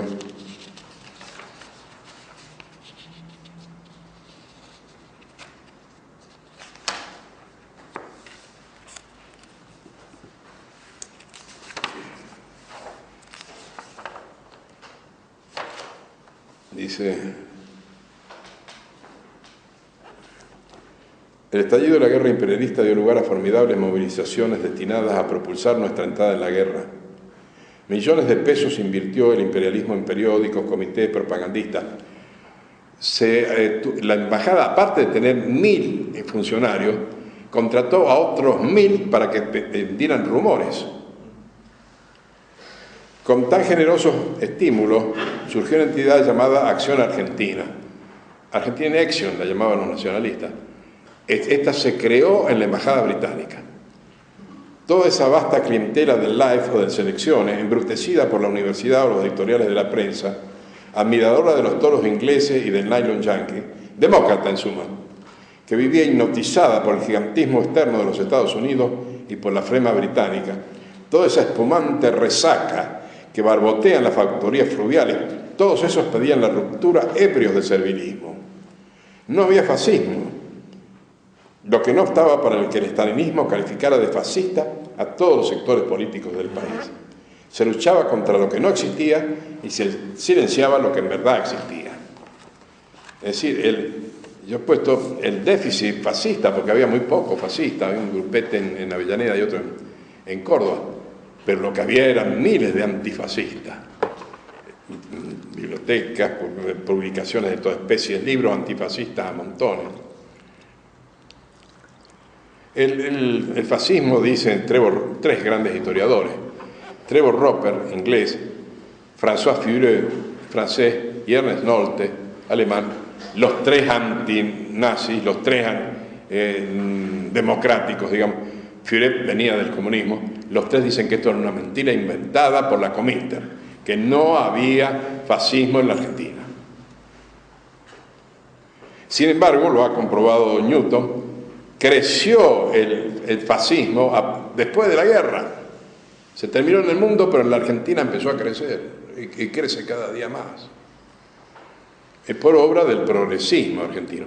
Como ellos se apoderaron, sobre todo a partir de 1982, con la derrota de Malvinas, se apoderaron de todos los medios, con la idea aquella del francés, ¿cómo es que se llamaba? No, el socialista, radical socialista, el laicista, bueno, que decía: a la izquierda no hay enemigos. Bueno, así se manejan los medios nuestros, a la izquierda no hay enemigos. Entonces, en nuestros medios, toda persona que se pueda situar a la derecha no existe. No existe el padre Castellani, nuestro primer escritor, no existe Juan Luis Gallardo, no existe Caturelli, no existe Calderón Bouchet. No existe ninguno. Nunca han vivido acá. Y en cambio siempre está el peligro del fascismo. Está latente, está siempre. Si no está, hay que andar buscándolo detrás, debajo de cada piedra. Y sobre todo en el nacionalismo, el nacionalismo con Z, porque nuestro nacionalismo era proeje, como está comprobado. ¿Dónde? En el Libro Azul. El Libro Azul de Silvano Santander, es decir, de Jürgens.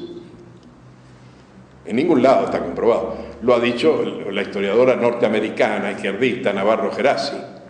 Era mentira todo. Dice: nunca el nacionalismo argentino tuvo nada que ver con el eje. Esto ha sido comprobado, especialmente, y acá también otra persona a la que le debemos otro monumento, que es un historiador polaco, en tiempos de gobierno comunista en Polonia.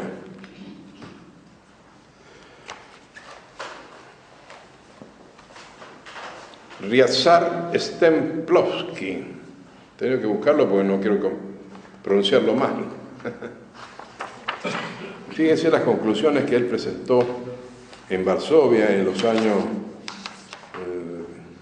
gobierno comunista.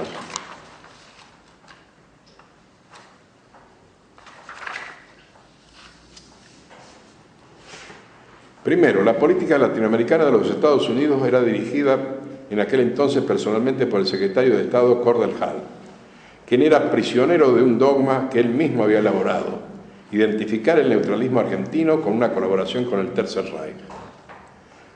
Segundo, los partidarios de una real incorporación de la Argentina a la guerra por el lado de los aliados eran escasos.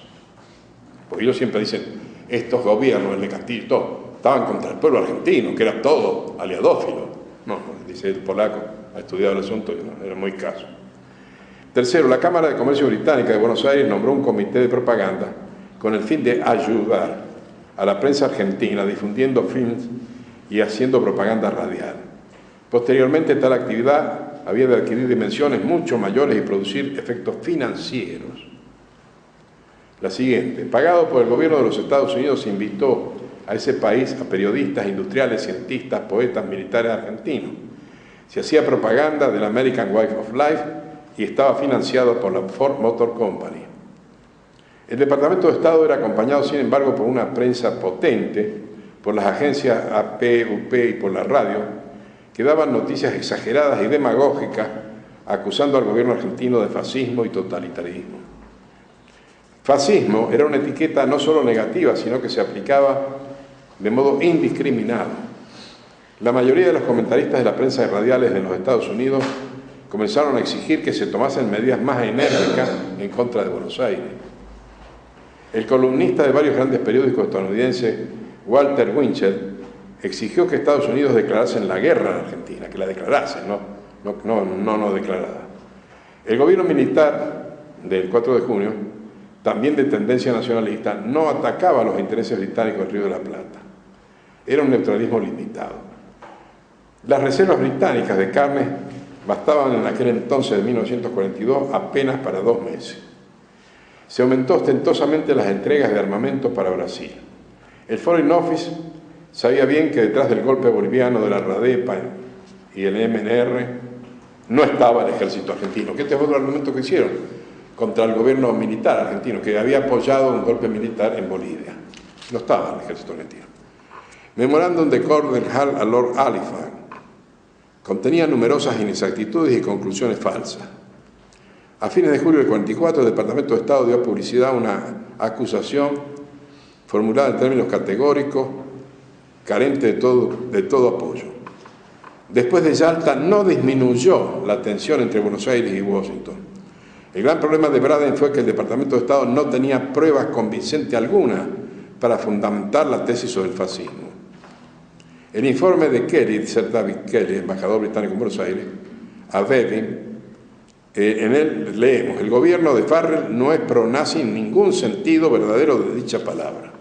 Todo eso lo escribió y lo publicó en Polonia en tiempos soviéticos este gran defensor de nuestro país, y que yo quiero rendirle homenaje porque ha puesto la verdad en su lugar. Bueno, acá voy a omitir todo lo económico, solamente hablar del boicot que nos cayó encima, porque cuando Hull vio que no prosperaba el cerco diplomático, acudió a lo económico. Y entonces hizo un listado terrible, algunos lo voy a leer nada más. Lord Keynes dijo que esto que se había hecho con la Argentina era incompatible con la naturaleza humana, porque no se había hecho en ningún otro lado, ni siquiera con Alemania.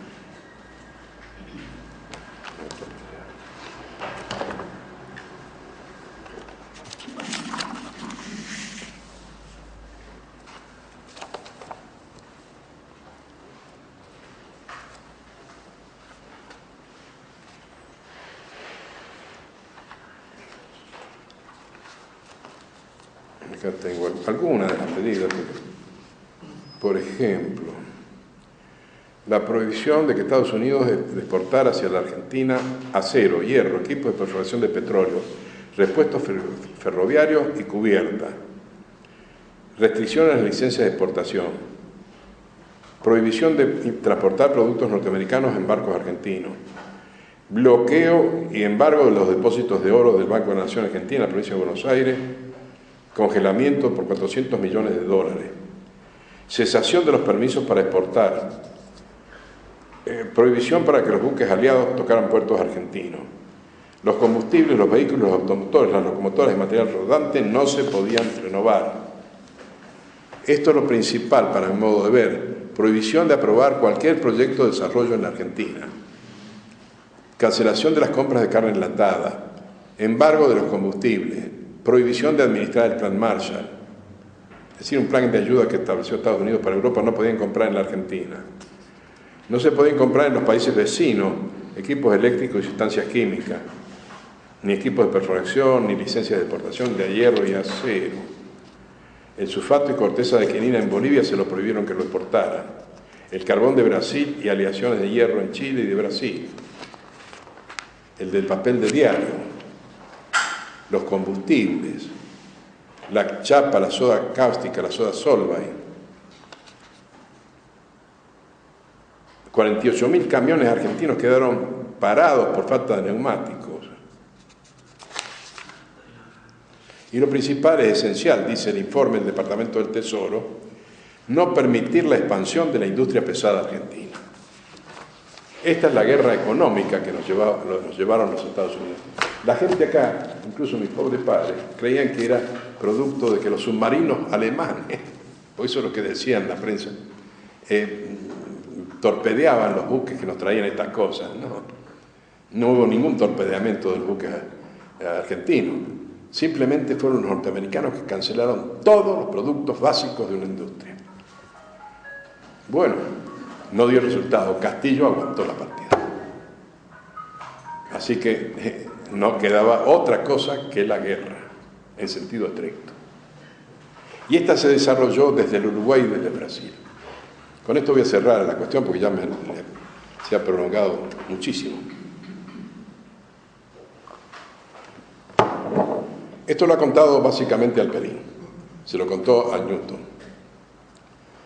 Pero también O'Donnell, Juan O'Donnell, un historiador uruguayo, lo ha revisado y lo ha comprobado. El asunto empezó en el Uruguay con el embajador británico, Sir Eugene Minington Drake, que medio en broma largó la idea de que 200.000 italianos que vivían en el Uruguay estaban armados para apoderarse del gobierno del Uruguay. Eran campesinos. Después dijo que 6.000 nazis venían en camino al Uruguay.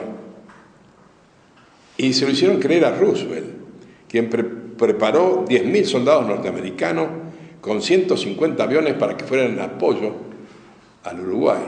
Toda esta mentira creada por Minington Drake. Esto ha sido tomado en broma. Pero los norteamericanos lo tomaron en broma. Y entonces el embajador norteamericano, que ha sido uno de los más activos contra nosotros, pidió que la cosa tuviera realmente presencia armada. Esto se hizo a través de la escuadra del Atlántico Sur, mandada por el almirante Jonas Ingram, que se estableció en Montevideo. Allí estableció 2 cruceros y 3 destructores, en lo que se llamó la Gibraltar del Plata. Ampliaron la base de Carrasco y crearon sobre todo, cerca de Punta del Este, en Laguna del Sauce, una nueva base para hidroaviones. Don Luis Alberto Herrera, el jefe del Partido Blanco, denunció todo esto. Lo consiguió paralizarlo algún tiempo, pero se hicieron de todas maneras. Pero esta acción no solamente es que cerraba el canal del Río de la Plata con su buque, sino que recibieron orden de cerrar la entrada directa al puerto de Rosario para que no pudiéramos exportar granos. Hacia allá se dirigieron 2 destructores, el Wichita y no me acuerdo el otro. El ministro de Marina de Castillo le informa de esto. Van estos destructores a cerrarnos el puerto. Mande usted 2 destructores para impedir eso. Fueron el Rosario y Independencia T-13. Se plantaron en el puerto de Rosario. El jefe de la escuadrilla comunicó a su jefe, Ingram, en Montevideo, el hecho. Este comunicó al Ministerio de Guerra en Estados Unidos, este al secretario de Estado, este a Roosevelt. ¿Qué se hace? Que se retire. Que se retire. Ese es uno de los gestos más importantes del presidente Castillo. En ese momento lo podía hacer, porque a pesar de nuestras deficiencias de armamento, la Marina Argentina era la séptima en el mundo, Bueno, desde Brasil fue más fuerte la cosa, porque a Brasil lo armaron totalmente, con el argumento de que podían desembarcar los alemanes en el norte de Brasil. Se creó el Comando Naval Conjunto, mandado por Ingram, se mandó una fuerza expedicionaria a pelear en la guerra de Italia. Todo esto fue porque Vargas y Araña cambiaron este apoyo por apoyos económicos. Estados Unidos le creó la siderurgia, Volta Redonda, le perdonó la deuda externa a Brasil. Crearon una gran base aérea, 29 veces más grande que la que tenía Brasil, que es en Belém. Y por fin, y esto es muy importante, esto sí tengo que leerlo.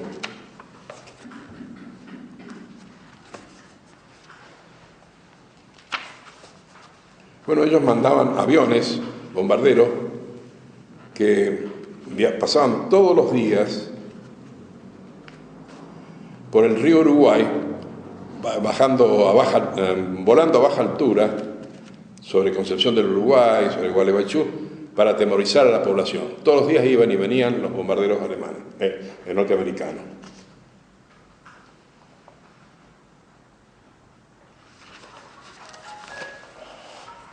Roosevelt pareció interesado en los datos que había sobre el peligro argentino y piensa que ha llegado el tiempo de caerles encima bastante duro.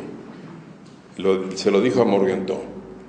He tenido varias conversaciones respecto a la Argentina, Bolivia y los vecinos que me han dejado preocupado sobre el futuro, anotó Roosevelt en un memorándum a Hall. El presidente norteamericano entonces decidió cortar el problema de raíz y ordenó enviar no solo armas, sino instructores militares a Río de Janeiro para proveer al Brasil de una fuerza de combate efectiva cerca de la frontera argentina.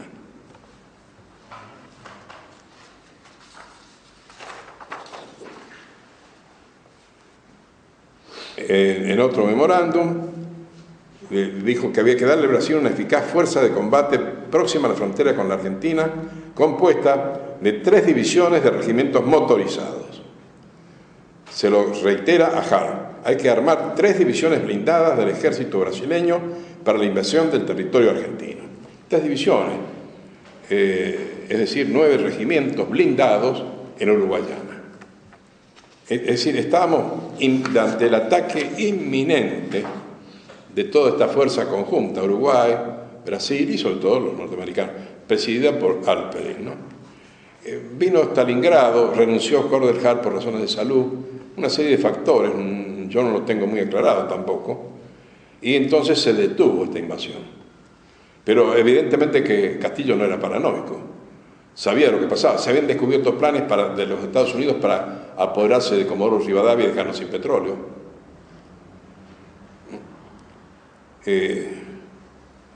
Sin embargo, pasados los años, pasada la guerra,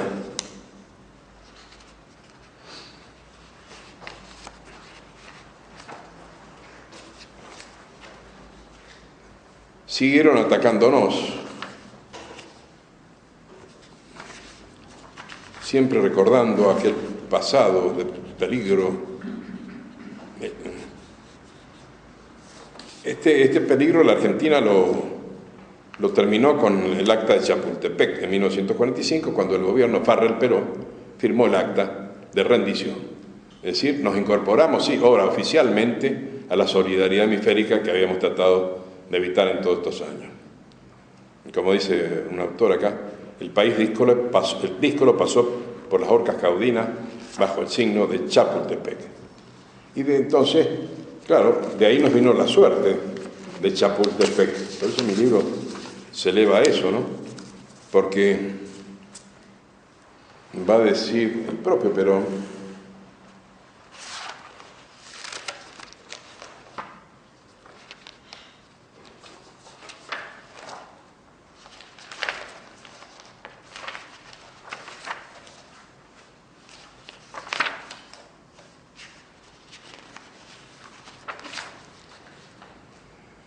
Luego se declaró la guerra. Hasta el momento habíamos cumplido todos los compromisos internacionales, los contraídos en México en las actas de Chapultepec, que fueron suscriptos por la República Argentina y que han sido fielmente respetados y cumplidos. Y sin embargo, es indiscutible que tropezamos con la oposición sistemática del Departamento de Estado de los Estados Unidos, es decir, que se nos ha colocado en la mesa de los vencidos. Es decir, en realidad, como se ve por la parte económica, más que en la mesa de los vencidos, de los supervencidos. Nosotros teníamos en 1940, ya les dije, la séptima marina del mundo. Colin Clark, el gran economista australiano que fue premio Nobel de Economía, nos ubicaba como el séptimo país en materia de producto del año 40 y pronosticaba para el año 60 que íbamos a ser el cuarto país del mundo. Fíjense cómo estamos ahora. Nuestra marina ocupa el lugar 700, y que no es más bajo, y nuestros productos están de los más bajos del mundo, como Kenia o Mombasa. Algo ha pasado, por eso yo he puesto el signo de Chapultepec. Nos rendimos y así nos fue. Bueno, yo prefiero recordar al presidente Castillo para cerrar. Aquello fue bueno. Somos actualmente el único país libre de América. Este señor, este caballero que presidía nuestro país fue un individuo, no fue un individuo agresivo. Por el contrario, era un anciano tranquilamente afable.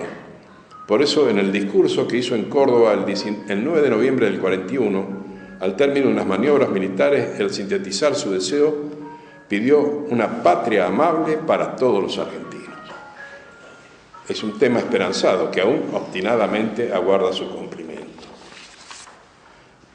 Para cerrar, cierro mi libro, cierro esta charla ante ustedes con un envío a la juventud argentina, a la que mantiene su honestidad, con el verso del maestro don Antonio Machado. Tú, juventud, más joven, si de más alta cumbre la voluntad te llega, irás a tu aventura, despierta y transparente a la divina lumbre, como el diamante clara, como el diamante pura. Nada más.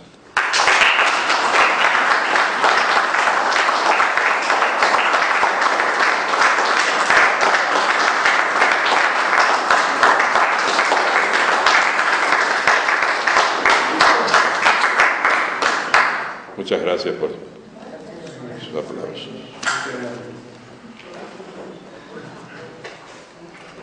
Uy, cuánto, qué lata que les he dado, por Dios. Me puse el reloj ahí para mirarlo, pero no lo miré. Gracias. Sí. Muchas gracias.